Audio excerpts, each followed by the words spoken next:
महाराज शिवाजी महाराज यांच्या जयंतीनिमित्त मी आपल्या सर्वांना हार्दिक हार्दिक शुभेच्छा देतो व माझे मनोगत व्यक्त करतो.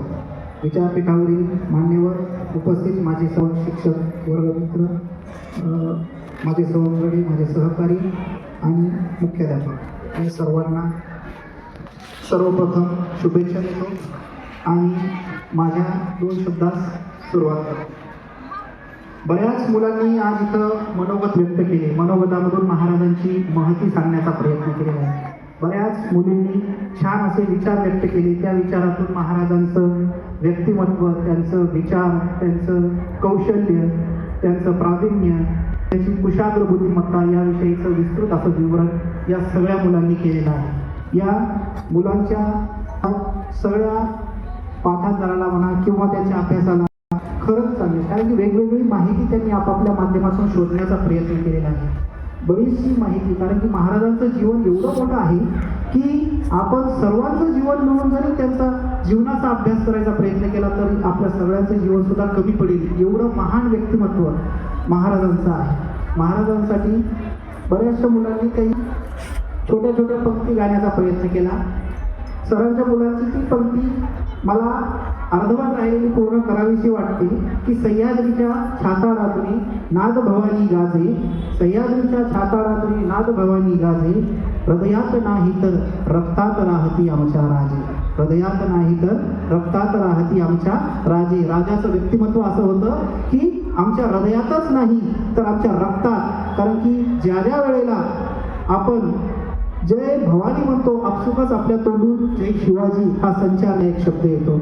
बऱ्याचशा संशोधकांना ओम या शब्दाची महती जाणून घ्यायची आहे की ओम या शब्दामध्ये असं काय दडलेलं आहे की त्याच्यातून आपल्याला एक वीर गती किंवा वीरश्री आपल्यामध्ये संचारते. पण माझं असं वैयक्तिक मत आहे की या ओम या शब्दापेक्षाही राजा शिवछत्रपती म्हणल्याबरोबर आपलं जे सीना आहे, आपलं जी छाती आहे ती गर्वाने फुलून येते. मग या राजासाठी किती संशोधन करायला पाहिजे. त्यांच्या नुसत्या नावातून जर आपल्याला एक वीरश्री आपल्यामध्ये संचारत असेल तर त्या नावात किती शक्ती आहे. वेगवेगळ्या पद्धतीने पुन्हा एक मुलगी तृप्तीने काहीतरी ताजमहलची महती सांगण्याचा प्रयत्न केला. त्याविषयी मी थोडंसं बोलू इच्छितो की ताजमहल जर प्रेमाची निशाणी असेल, ताजमहल जर प्रेमाची निशाणी असेल तर शिवनेरी ही माझ्या धान्या छाव्याच्या बापाची कहाणी आहे हे सांगावं वाटेल. कारण की छाव्याचे वडील म्हणजे सिंह आणि सिंहाचा इतिहास हे सगळे गडकिल्ले सांगत असतात. वेगवेगळ्या माध्यमातून आपल्या या महाराजांची महती सांगत असताना वेगवेगळ्या बाजूंनी वेगवेगळ्या मनोगत व्यक्त केलेले आहे. जसे चीनची भिंत बांधायला 300 किलोमीटरची ती चीनची भिंत आणि ते बांधायला 350 वर्ष लागली या लोकांना, चीनी लोकांना 350 वर्ष. 350 वर्षानंतरही त्यांची ती भिंत आजही उभी आहे आणि त्या भिंतीचा इतिहास Guinness book of world record मध्ये नोंदवला गेलेला आहे की ही सगळ्यात मोठी आहे. पण त्यापेक्षाही मोठं काम आपल्या महाराष्ट्रात महाराजांनी केलेलं आहे. महाराजांनी अवघ्या 50 वर्षाच्या त्यांच्या जीवन कार्यामध्ये 350 पेक्षाही जास्त गडिल्ले आणि दुर्ग उभारण्याचं काम केलेलं आहे. या सर्वांची लांबी बघितली तर चीनच्या भिंतीपेक्षाही 20 पट एवढी मोठी आहे. जवळपास 4000 किलोमीटर एवढी लांबी या सर्व गड किल्ल्यांची होऊ शकते. मग या महाराजांच्या जीवनचरित्राचा इतिहास हे जग का बरं करत नाहीये. आपण आपल्या महाराजांचं कार्य जगापर्यंत पोहोचवायला पाहिजे की ज्यांनी कुठलीही अपेक्षा न करता वेगवेगळ्या माध्यमातून हे गड किल्ले संवर्धन करण्याचं काम केलेलं आहे. नुसते दुर्गच नाही तर नळदुर्ग, नळदुर्ग म्हणजे नरदुर्ग उभारण्याचं काम केलेलं आहे. त्यांचे प्रत्येक सवंगडी हे एक प्रकारचा दुर्ग होते. त्यांच्या प्रत्येक नावामध्ये जी जी लावायचं, ज्या पद्धतीनं संभाजी, बहिरजी, कान्होजी, तानाजी, येसाजी, भीमाजी अशा वेगवेगळ्या पद्धतीने जे मावळे होते ते मावळे महाराजांनी एक एक करत गोळा केलेले होते. त्यांच्या सगळ्या जीवन कार्याचा अनुभव त्यांनी घेतलेला होता. अशाच छोट्याशा 1-2 मावळ्याचा इतिहास आपल्याला सांगणार आहे. सर्व मावळे तर शक्य नाही, कारण की महाराजांनी प्रत्येक युद्धामध्ये आपल्या प्रत्येक मावळ्याची हेरगिरी म्हणा किंवा त्याची जी जी काही क्वालिटी आहे ती वापरण्याचा प्रयत्न केला आहे आणि पुन्हा त्याच्यावर दुसरी जबाबदारी दिलेली नाही, कारण की त्यांना गड किल्ल्यांबरोबरच स्थावर मालमत्तेबरोबरच आपले हे सवंगडी व त्यांचं जीवन सुद्धा खूप महत्वाचं होतं. ते आपल्या जीवनापेक्षाही जास्त जीवन हे आपल्या सवंगड्याचं संवर्धन करण्याचं काम करायचे. त्यांच्या फॅमिलीकडे म्हणा किंवा त्यांच्या कुटुंबाकडे वैयक्तिक लक्ष द्यायचे. त्यामुळे महाराज हे फक्त आणि फक्त महाराष्ट्राचेच राहिले नाही तर जगाचे महाराज झालेले आहेत. म्हणून त्यांच्या प्रत्येक सवंगड्याचा त्यांच्यावर जीवापाड प्रेम होता. असाच एक किस्सा मी आपल्याला छोटेपणीचा सांगतोय की ज्यावेळेस महाराज 14 वर्षाचे होते, त्या 14 वर्षाच्या कालावधीमध्ये महाराजांमध्ये राजमातेने एक वीरश्री संचारली होती की तुला काहीही करून आपल्या या राष्ट्रामध्ये सोन्याचा नांगर फिरवायचा आहे. ज्या परकीय सत्ता आपल्या इथं हुकूमत गाजवत आहेत त्या सगळ्यांना तुला सोडो की पळो करून सोडायचं आहे. मग त्याच्यामध्ये पोर्तुगीज ही, इंग्रज, डच आणि आपल्या ह्या मुघलशाही, ज्या काही 4-5 शाही होत्या, मुघलशाही जी काही वेगवेगळ्या पद्धतीच्या लोकांना त्रास देण्याचं काम करायचं, त्यांच्याशी जर युद्ध करायचं असेल तर तुला एक एक नायाब हिरा शोधावा लागेल, त्यांची क्वालिटी बघावं लागेल, हे जिजामातेचं म्हणणं होतं. आणि त्यासाठी शिवाजी महाराज आपल्या लहान सवंगड्यासमोर विटू दांडूचा खेळ म्हणायला जंगलामध्ये जाऊन खेळायचे. पण विटू दांडू ज्यावेळेस खेळायचे त्यावेळेस लोकांना असं वाटायचं की ते फक्त खेळ खेळत आहेत, पण ते दाखवण्यासाठी होतं. आणि त्या विटू दांडूच्या आड ते तलवारबाजी, भाला प्रशिक्षण, धनुर्विद्या याचे धडे आपल्या सवंगड्याला द्यायचे. जे राजमहालात आपण शिकलोय त्याचे गुप्त पद्धतीने ज्ञान आपल्या सर्व सवंगड्याला द्यायचे. मग ज्याची क्वालिटी आहे त्याच्यात ते घेरायची. मग त्याच्यामध्ये वेगवेगळ्या जाती जमातीचे मुलं होते, काही पारध्याचे होते, काही विगड्याचे होते, काही वडा समाजाचे होते, काही रामोशाचे होते, खूप वेगवेगळ्या जाती धर्माचे. त्यावेळेस त्यांना फक्त तो मुलगा दिसायचा, त्याच्यात क्वालिटी दिसायची. आणि असं ज्यावेळेस एक दिवस महाराज आपलं प्रशिक्षण घेत होते, त्या सवंगड्यांना भाला प्रशिक्षण किंवा युद्धनीतीची कला शिकवत होते, त्यावेळेस गुप्त पद्धतीने त्यांनी एक मुलगा झाडावर लपून ठेवलेला होता जो येणाऱ्या जाणाऱ्यावर लक्ष ठेवायचा आणि हळूच इशारा करायचा.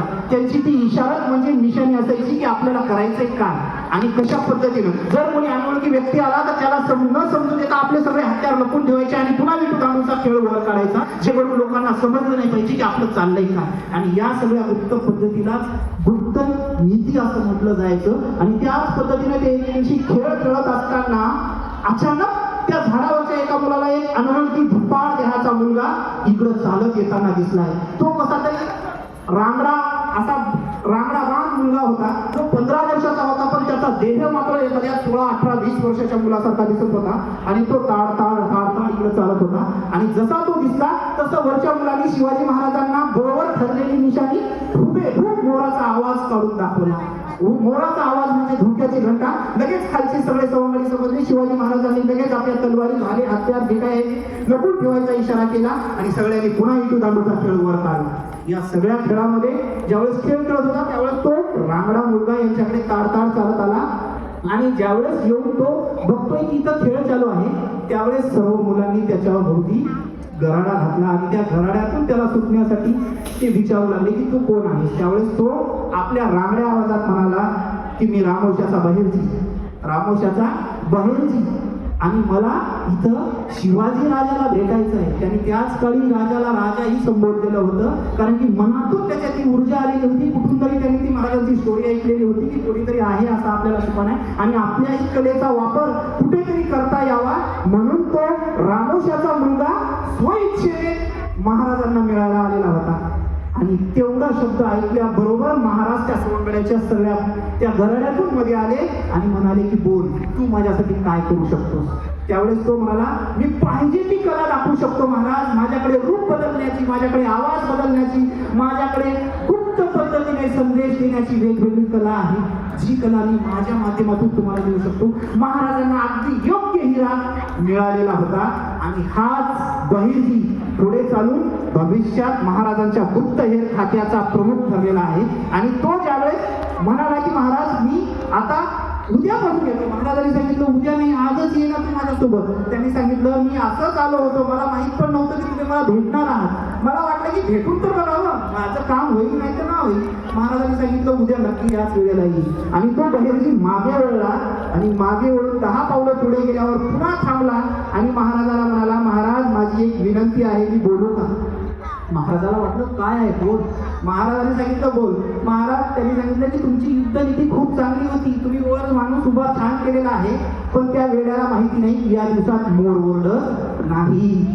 मोर हे ठराविक दिवशी ठराविक वेळेत ओरडतात आणि जर तुमच्या दुश्मनाला याची माहिती मिळाली तर तुम्ही तर मारले जालच आहे, पठ्ठ्यावरचा मारला जाईल. त्याच्यामुळे व्यवस्थित माहिती मिळवा आणि मगच नियोजन करा.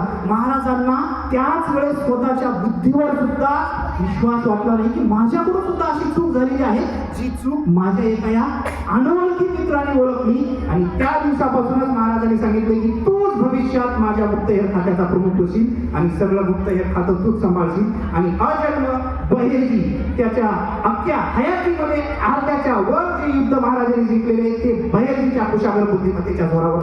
कारण की ही माहिती महाराजांना स्वतः महाराजांना पण माहिती राहायचं नाही की बहिर्जी येतो कुठून, जातो कुठून, देतो संदेश कुठून. बहिर्जींनी स्वतःची एक भाषा अवगत केलेली होती, जी भाषा फक्त महाराजांना आणि बहिर्जीलाच माहिती होत होती. तो वेषांतर तर असं करायचा की चांगल्या चांगल्या मला त्याच्या पुढे गार व्हायच्या, त्याला पताच लागायचा नाही की ही बाई आहे का पुरुष आहे. आवाज काढायचा, मदारी व्हायचा, वेगवेगळ्या पद्धतीचे वेशभूषा करायचा आणि एक एक पद्धतीने महाराजांनी असे हिरे निवडलेले आहेत. या हिऱ्याची दखल अमेरिकेच्या गुप्तहेर खात्याने घेतलेली आहे. अमेरिकेचं जे गुप्तहेर खातं आहे रॉ, त्यांच्या ऑफिसमध्ये आजही महाराज आणि बहिर्जी नाईक यांची प्रतिमा लावलेली आहे आणि त्यांच्या खाली त्याच्यात लिहिलेलं आहे की गुप्तहेर खाता असावं का छत्रपतींच्या सारखा असावं. आज आपण एवढ्या यंत्रणेच्या जोरावर सुद्धा बऱ्याचशा चुका करतो, पण त्या काळात कुठल्याही साहित्याचा, कुठल्याही अशा एखाद्या यंत्राचा वापर न करता आपापल्या पद्धतीने एखादा संदेश पोहोचवणे खूप अवघड प्रक्रिया होती. शत्रूच्या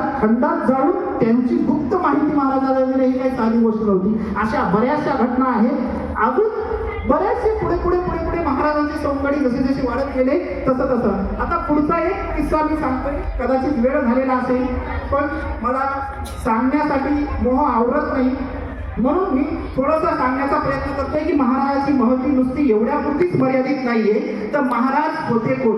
महाराज हे नुसतं कुशाग्र बुद्धिमत्तेचे वीर योद्धाच नव्हते, तर स्त्रियांचे उद्धारक होते, आया बहिणीची इज्जत करणारे होते. याच पद्धतीने ज्या वेळेस महाराज कर्नाटक किंवा दक्षिणेच्या युद्धभूमीवर जात होते त्यावेळेस ते एका ठिकाणी थांबलेले होते. ते होतं आंध्र प्रदेशमध्ये श्रीशैलम हे गाव. त्या श्रीशैलम या गावामध्ये ज्यावेळेस ते थांबले आणि युद्ध करून कुठेतरी एका नदीच्या तटावर, गोदावरी नदीच्या तटावर त्यांना असं वाटलं की इथं भाविक भक्त येत आहेत, पण त्यांच्यासाठी इथं जी काही आपण त्याला काय म्हणतो आंघोळीची व्यवस्था नाहीये, आपल्याला पायऱ्या वगैरे नदीला व्यवस्थित नाहीये, तर त्या पायऱ्या आपण केल्या तर लोकांची खूप चांगली मदत होईल. आणि महाराजांनी ताबडतोब तिथल्या जे काही मजूर आहेत त्यांना बोलून ती सगळं घाट बांधण्याचा प्रयत्न केला. तो घाट तयार झाला जेणेकरून एकाच दिवसासाठी महाराजांचा मुक्काम होता आणि ते राज्य आंध्र प्रदेश महाराजांच्या ओळखीचं सुद्धा नव्हतं, तरीही महाराजांनी तिथं आपलं राज्य म्हणून तिथं काम करायचं ठरवलं की लोक माझेच आहेत. मी इथं नवीन असलो म्हणून काय झालं, पण या लोकांना ही जी येणारी समस्या आहे ती एक दिवसात मला जाणवली, तर हे लोक तर वर्षानुवर्ष या समस्येला काय करत आहेत अजूनही अनुभवत आहेत. आणि म्हणून महाराजांनी पुन्हा तिथं घाट बांधायला घेतला आणि 3 दिवसात तो घाट तयार केला. घाट बांधल्यानंतर महाराज पुन्हा वर आले. वर येऊन बघतायत तर मंदिरं दिसत आहेत. मंदिरातले 3 बुरुज व्यवस्थित होते, 3 कळस चांगले होते, एक कळस मात्र बसवलेला नव्हता, एक चबुत्रा अजून तयार झालेला नव्हता. आणि मग महाराजांनी कुठल्याही क्षणाचा विचार न करता त्या मजुराला पुन्हा बोलवलं आणि सांगितलं की वीर शैलेश्वरांचं हे जे मंदिर आहे हे मला पूर्ण करून हवं आहे. त्यावेळेस त्या मजुरांना एक नवीन कल्पना वाटली की कुठला हा राजा, कोण हा राजा, आपली ओळख नाही, पाळत नाही, एक दिवसाचा मुक्काम आणि यांनी अख्ख्या गावाचा उद्धार करायचा म्हणून आपला ठेका घेतलेला आहे. आणि त्या माणसाबद्दल त्या लोकांच्या मनामध्ये एक आदरयुक्त भावना निर्माण झाली आणि 3 दिवसातच त्या लोकांनी ते मंदिराचा जीर्णोद्धार करायचं ठरवलं. आता मंदिर तर बांधलं, महाराज आपली ती जे काही पोडगी आहे ती मंदिराला देऊन पुन्हा निघून गेले. निघून जात असताना त्या मजुरांनी पाठमोऱ्या महाराजांच्या त्या ज्या काही प्रती आहेत त्यांना विनम्र असं अभिवादन केलं आणि मग त्यांची एक संध्याकाळी मीटिंग भरली की आपल्याला या मंदिरात, चौथ्या मंदिरात बसवायचं तरी काय. आता कुठला ईश्वर बसू, कारण की आपले ईश्वर तर 3 मंदिरात होते. आतापर्यंत आपल्या बऱ्याचशा लोकांनी मंदिराची परिक्रमा केलेली आहे, त्याचं भूमिपूजन केलं, त्याच्यावरच्या समस्या बोलल्या, पण ऍक्च्युली काम कोणीच करायचं ठरवलेलं नव्हतं. महाराजांनी मात्र बोलण्यापेक्षा करण्यावर भर दिला आणि ते करून दाखवलं. श्रीशैलमचं ते मंदिर त्यांनी बांधलं आणि ते निघून गेल्यानंतर या लोकांना मोह आवरला की करायचं काय. त्यातल्या त्यात एक मजूर उठला आणि म्हणाला ईश्वराची प्रतिकृती कशाला, आपण साक्षात या महाराजाचं मंदिर इथं बांधू.